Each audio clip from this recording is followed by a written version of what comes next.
5 years after the U.S. dropped the atomic bomb onto Hiroshima, ending the Second World War, America and the United Nations were forced to make yet another hard decision. In June 1950, the Korean conflict began with a feared but unprovoked invasion of the South by the Army of the Government of North Korea. This was an attempt to reunify the peninsula by force under the communist government in Pyongyang. This invasion was resisted not only by the government and the people of South Korea, but eventually by armed forces from the United States and our UN allies. Chinese and Soviet troops joined the North Korean forces. The lack of remembrance of this war in favor of World War II and Vietnam caused it to be called the Forgotten War.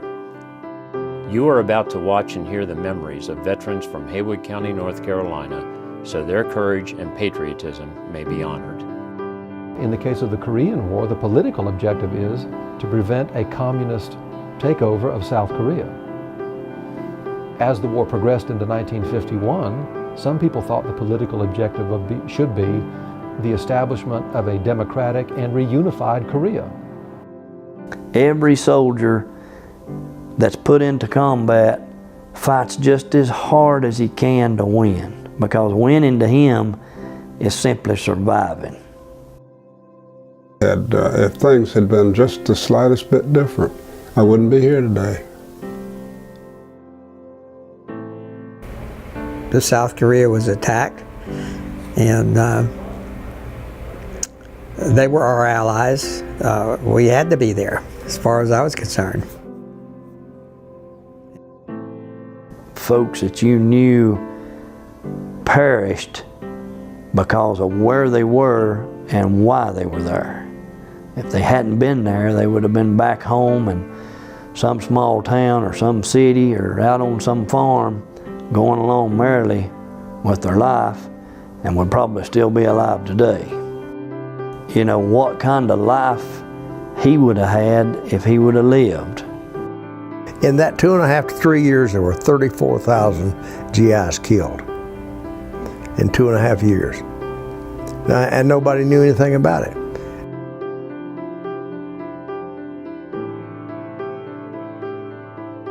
Back then, I had a calendar and I marked off every day, one day at a time. The only time in my life I've ever done that. But I just wanted that time to be over so I could get back home. I was a newlywed. In the college graduation class with me, I know of the bigger majority of them, of the men. At that time, women could volunteer, but they weren't drafted. Went into service of some kind. There wasn't anybody that complained that we were there for the wrong reason. We knew what we were doing there. And of course, we were all volunteers in the Air Force. You go in for 4 years and, you know, you expect to do whatever they tell you to do. I really didn't know a lot about the politics of North and South Korea at the time I was in the Navy, at the beginning. So you just accept it and do what you're supposed to do. Like in my case, you know, all my neighbors went in, you know, in the Second World War. And here, you know, I was 14, 15 where the war ended, and I felt cheated in a way, you know, that all these guys went and all. And I guess it's a kid thing that you know, you don't outgrow until you see it, and then after you see it, you know, thought, what a waste of life, you know, it's just really terrible.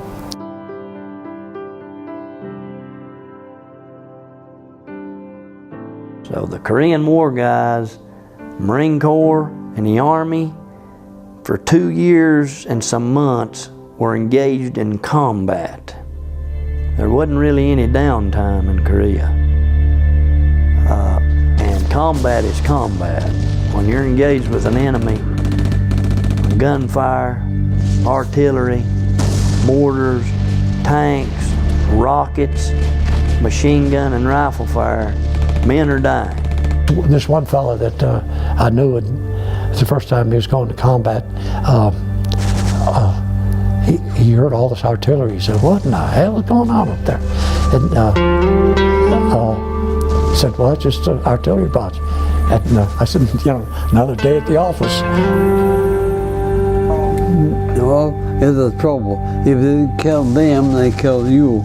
We thought they were going to kill us all. The Army said, you guys can leave your gear and dead and just get out of there. We wouldn't do that. Our officer said, no, we're Marines and we'll fight. So we fought our way out, and we had to go 14 miles if we were wounded. I was wounded. And 14 miles, it took us 4.5 days to fight our way through there.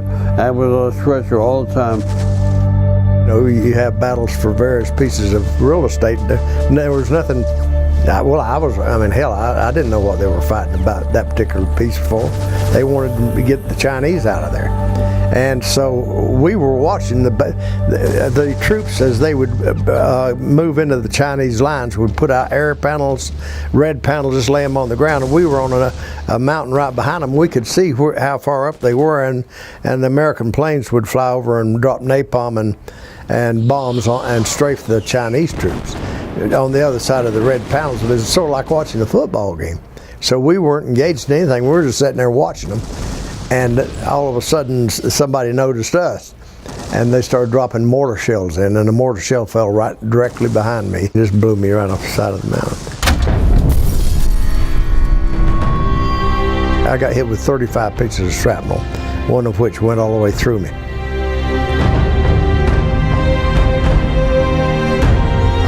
A beautiful thing to see as a part of war is the air. We're going to attack a hill, and the Air Force would come in first, and they'd strafe the hill, and they drop these napalm, and these big barrels of napalm, and they just come rolling down the hill, and the fire just squirting all over.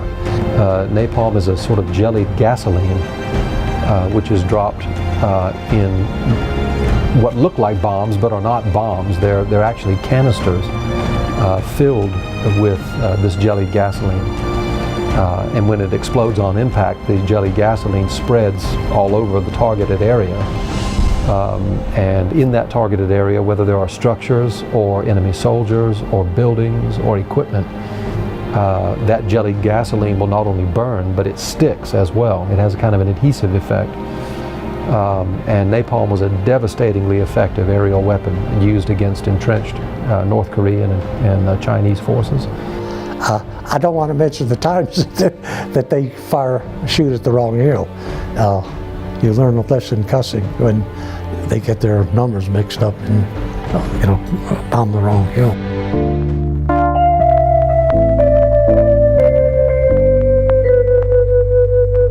There was a lot of injuries coming in from the Marines particularly,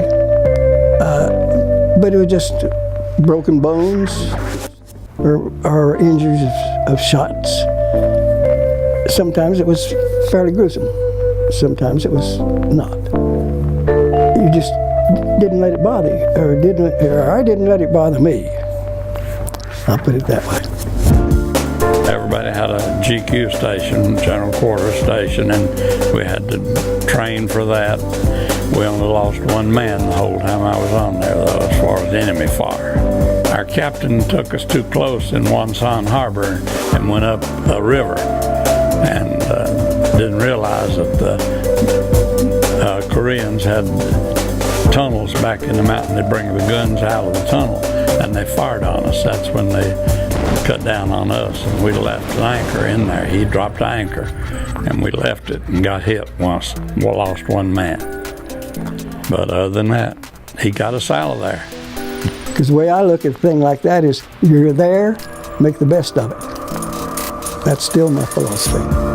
But a destroyer, which I was on, or any small ship, going with a convoy of so many ships, they all have to execute a turn at the same time. They'll say stand by to go to, and everything's coded. They'd say shackle 340, and that would turn in unison. If you don't, you stand the danger of sinking just immediately. So that's always on your mind. am I doing what I'm supposed to do? Nowadays, they've got television cameras right on the front line, take them with them everywhere they go. We see the battles right here in the United States. When I was over there, nobody knew what was happening to us. So the North Korean army, though large and very aggressive, was rather ill-equipped, in many cases very badly led, and it suffered enormously from a lack of supplies and faulty logistics and those kinds of things. It relied primarily in terms of its offensive capability on human wave attacks, reminiscent of sort of World War I era fighting on the Western Front.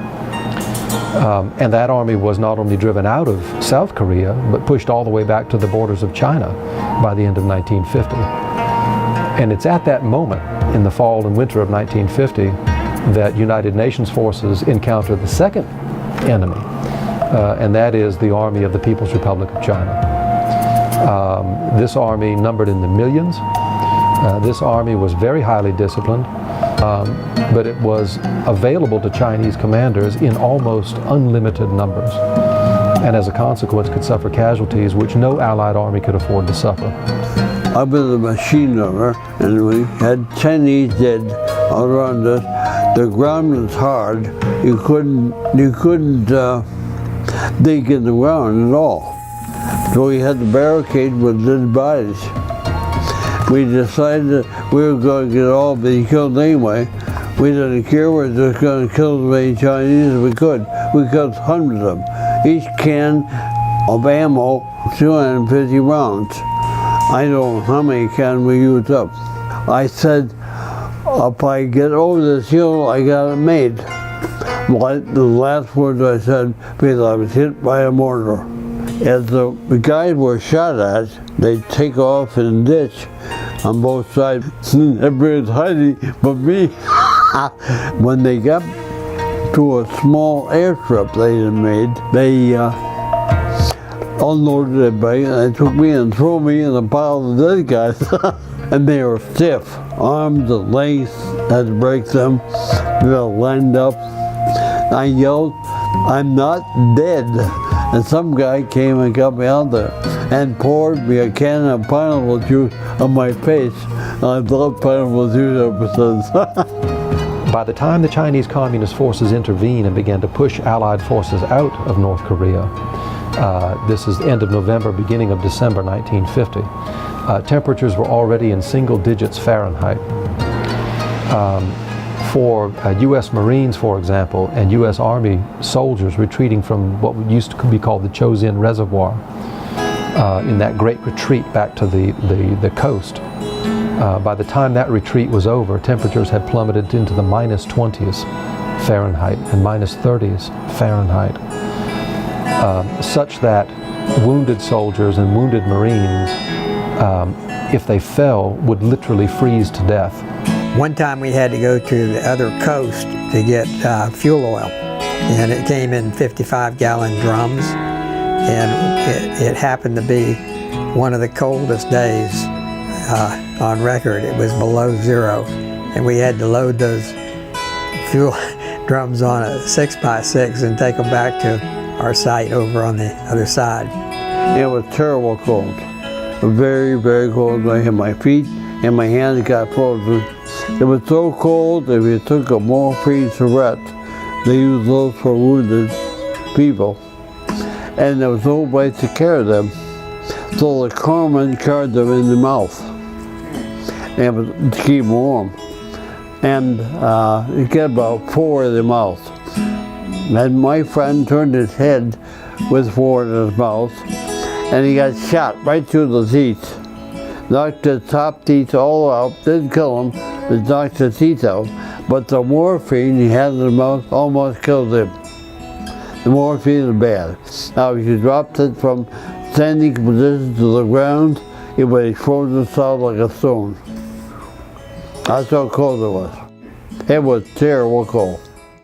Coldest weather I've ever seen in my life. We'd have to take steam hoses and take the ice off of the mask and all of the superstructures. If you didn't, it would tip over. And the waves would hit and break and freeze on there. So it was pretty cold weather. In love, well, I had a couple of girlfriends, but I wouldn't guess you could say I was in love. But I did have some very nice girlfriends around here. I wasn't anxious to leave them, but they all wrote me letters. You know, we had mail call as we could when we were in combat. If we ever got a lull and we're back off the line, they'd bring our mail up to us, and it was like, well, it was like letters from home. It was the finest thing that could happen to a GI was to get, if it wasn't a sad letter that your girlfriend had took off with somebody else. But oh, it was great to get a communication from anybody, just particularly your family. They worried about you, of course, I'm sure they did, more than you probably worried about yourself. It didn't worry me a great deal at any time. There's a lot of times, you know, fellas wouldn't get mail, and you know, they get worried, and you worry for them, and all like that. But usually, if it's anything bad, the Red Cross will come and tell you. They did do some serious forward movement. They went to the Chinese border, which scared a lot of people politically, and you know, are the Russians going to come in? Are we going to have to fight the Chinese? You know, everybody's crunching the numbers, what kind of weapons they got, you know. They were just our allies 5 years ago. What did we leave over there for them? I mean, you know, it's just, you know, there's a lot of issues. It was essential in an age of nuclear weapons that we not let this war escalate beyond our ability to control it.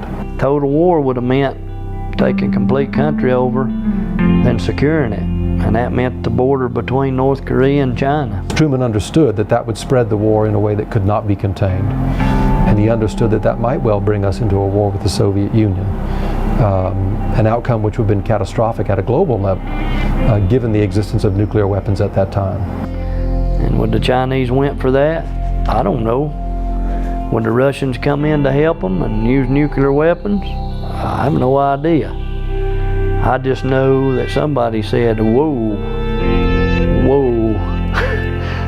I think we better not, you know, push too hard, and that's when the whole atmosphere changed. If you had an outfit that took those kind of casualties in the Iraq or the Afghanistan war, it would be the biggest news that's ever been. We're not even exactly sure how many casualties the North Korean army suffered during the Korean War, because the North Korean government has never released those figures. It could have been as many as 1 million or more. I've seen estimates which range as high as 2 million altogether, that is to say, deaths from all causes. In point of fact, we don't yet know what those numbers were. You know, certainly nobody counts, or, you know, you never know how many deaths you're responsible for. If you called in artillery barrage or something like that, and you know, kill them, or you attack your position, your machine gun cuts down 100 of them or whatever. You know, who counts, or you know, you don't want credit. I'm not sorry, because I guess I was put in a certain position for a reason. I don't know. You wonder sometimes who makes up their mind for me to be here instead of there. Fortunately, I was where I was, because here I am today. You keep thinking like, okay, here I am 10 years later, 20, 30, 40, 50, 60 years later.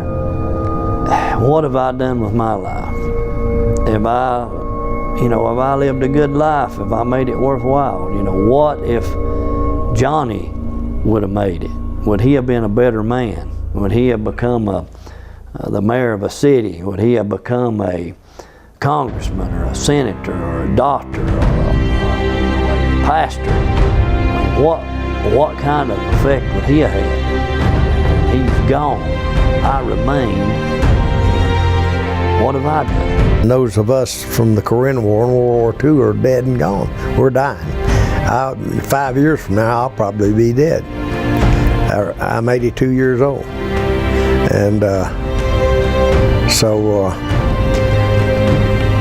I guess if anybody ever watches this film, I don't know what they'll get out of it, but war is hell regardless of what war it is, how big it is, how little it is, or what the reason for fighting it is. The only thing that the average GI like myself is interested in is staying alive. They won World War II and pretty much saved the free world. The guys in Korea came back home with a draw, and it wasn't the soldiers' fault. The American people have to remember this. There isn't a soldier in history from any conflict, from the Spartans in Greece to the guys that are in Afghanistan right now. It's not the soldiers' fault. It's the policy and the mindset of the country that's got him at war. Well, not only did the political objective of the overthrow of South Korea fail, but the political objective of reunifying Korea under a democratic South Korean-style government also failed of realization. Therefore, they had just as much honor and respect as a guy from World War II with each other as veterans. But as a public as a whole, the American people are always viewing things in sports terms. Did you win? Did you lose? And we really don't understand a draw. I feel that we in Korea, or the Korean War, put a stop to the communist expansion. That they've been running all over the world and everything like that, and we put a stop to it. And today, right now, at this hour, the United States Army is on the 38th parallel, armed with live ammunition, with a strategic plan to defend South Korea. And the first time they went to Korea was in 1950. And the United States Army is still at the 38th parallel. I think the most important thing to take note of, given the fact of this 60th anniversary, is that this generation of Korean War veterans is now leaving us very rapidly. And it seems to me as a historian absolutely essential that we record their stories, that we recognize their accomplishments, that we thank them if we have not already done so, both personally and sort of collectively, and that we acknowledge their service and pay them the kind of recognition that I believe they deserve, because they'll be gone in short order as well. As I say, they're not as old as their World War II counterparts, but these Korean War veterans, these men and women, these soldiers, these sailors, these airmen, these Marines, they'll be leaving us soon as well. And we shouldn't let them leave unless we thank them first and recognize them first for their sacrifice, both collectively and individually, and for their service to our country. They came back to America that they could get a job and work somewhere and stay there until they retired. Those guys on the civilian side of their career, most of them that I know did okay. And it was just their fortune that they walked into in America with an upswing in business, industry, and economy, and just the American society as a whole. We would all wish for the time that we were going to get out. We wanted that to hurry up, because 4 years is a long time. And you wonder what you're going to do with your life after you get out. There were a lot of people that had been married a long time and they haven't spent much time with their wives because of being in the Navy, and such is the life of a sailor. 30 years old, and all I've done in my whole lifetime is be in the Army and go to school. And that's all I did, up until the time I was 30 years old. No, I was very, very fortunate and felt very fortunate to be back home. So half the people didn't remember me and the rest of them didn't even know I'd been gone. No, there wasn't any drum beats or anything like that. You just, it's called the Forgotten War now, I think, referred to as Forgotten War. People just, when they got out, they just went home, went to work. Being in the service done something for me that I don't think anything else would have done for me. Well, it just made a man out of me. Going on back, but you never really get over it, and you wonder.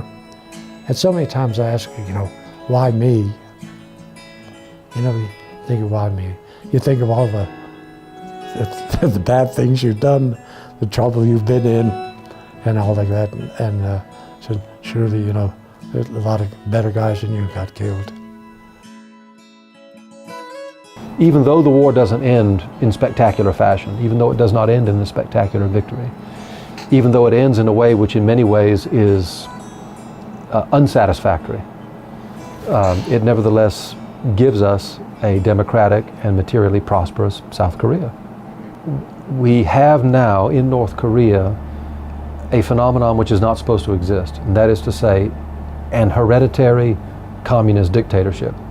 This is supposed to be an impossibility, but power in North Korea has now been transferred 3 times in one family, from father to son.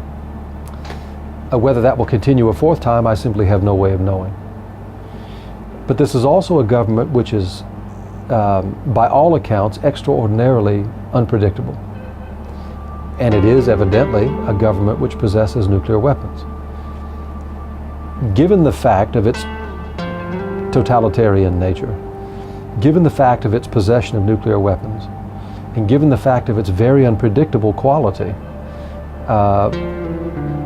one cannot rest comfortably, it seems to me, and assume that another great crisis will not erupt. I certainly hope very fervently that there will not be such a crisis. Could there be such a crisis? I think perhaps so. Is it likely? That I simply don't know, because I don't think anyone knows.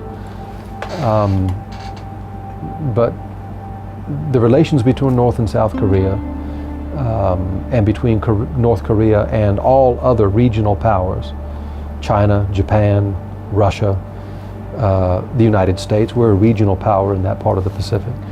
These relations have to be managed very, very carefully and very deftly, because miscalculation could lead to a catastrophe of the first magnitude. Because I suppose that another war on the Korean Peninsula would not be limited to conventional weapons. I do not know that for a fact, but I presume that the outbreak of another war would not be limited to conventional weaponry. And that would be utterly catastrophic.